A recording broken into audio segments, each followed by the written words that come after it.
আলু বিরিয়ানি আমি বাড়িতে খুব সিম্পল এবং ঘরোয়াভাবে বানিয়েছিলাম, খেতে কিন্তু দারুণ হয়েছিল। আমি রাইস কুকারে বানিয়েছিলাম, কিন্তু হাঁড়িতে কীভাবে করতে হয় সেটাও আমি লাস্টে বলবো, সুতরাং ভিডিওটা লাস্ট অবধি দেখুন। প্রথমেই আলুগুলোকে এইভাবে কেটে ছুরি দিয়ে ফুটো করে প্রথমে প্রেসারে সিদ্ধ করে নিলাম।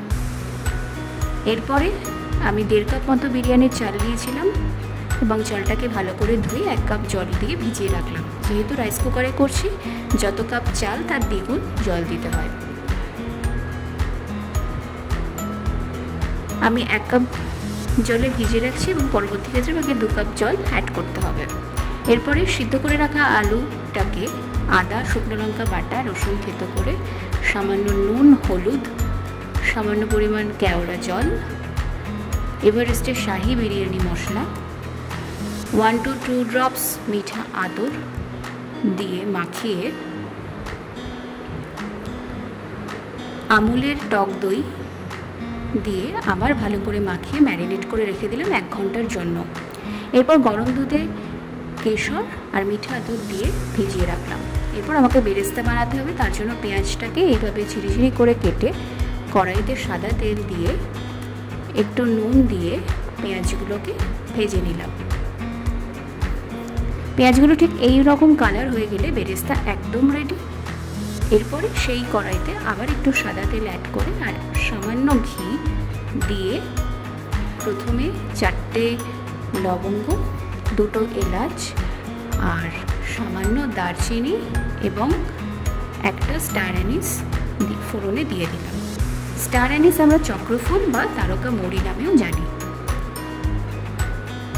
এরপরে ম্যারিনেট করে রাখা শুধুমাত্র আলুগুলোকে তেলে হালকাভাবে ভেজে নিলাম এবং ভাজা হয়ে গেলে ম্যারিনেটের যে গ্রেভিটা ছিল সেইটা তেলে ভালো করে কষিয়ে নিলাম। কষানো হয়ে গেলে সামান্য একটু জল দিয়ে 2 মিনিটের জন্য ঢাকা দিয়ে রাখলাম, যাতে মশলার টেক্সচারটা খুব সুন্দর আসে এবং আলুটা পুরোপুরিভাবে সিদ্ধ হয়ে যায়। দেখতেই পাচ্ছেন আলু একদম সিদ্ধ হয়ে গেছে এবং মশলার টেক্সচারটা খুব সুন্দর এসছে, ঠিক এই রকম। এরপরে রাইস কুকারে আমি আগে থেকে ভিজিয়ে রাখা চালটা দিয়ে দিলাম এবং 2 কাপ জল অ্যাড করে দিলাম, যেহেতু আমার প্রথমে 1 কাপ জল দিয়ে ভেজানো ছিল। এরপর সেই চালে তেজপাতা, সামান্য ঘি দিয়ে ভালো করে মাখিয়ে আমি ভাতটা করে নেব কুকিং মোড অন করে।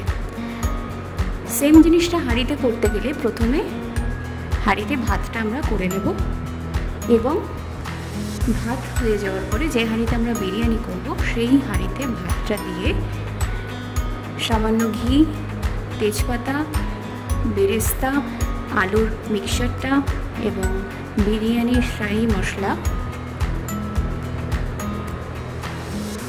সামান্য একটু ঘি দিয়ে মাখিয়ে হাঁড়িটাকে ঢাকা দিয়ে 10 থেকে 15 মিনিটের জন্য গরম তাওয়ার উপর দমে রেখে দেব। তবেই কিন্তু বিরিয়ানি হাঁড়িতে একদম রেডি হয়ে যাবে। আমার রাইস কুকারে দেখতেই পাচ্ছেন ভাত একদম হয়ে গেছে। এরপরে আলুর এই মিক্সচারটা দিয়ে দিলাম এবং বেরেস্তা দিয়ে দিলাম। এরপর কেশর ভেজানো দুধ,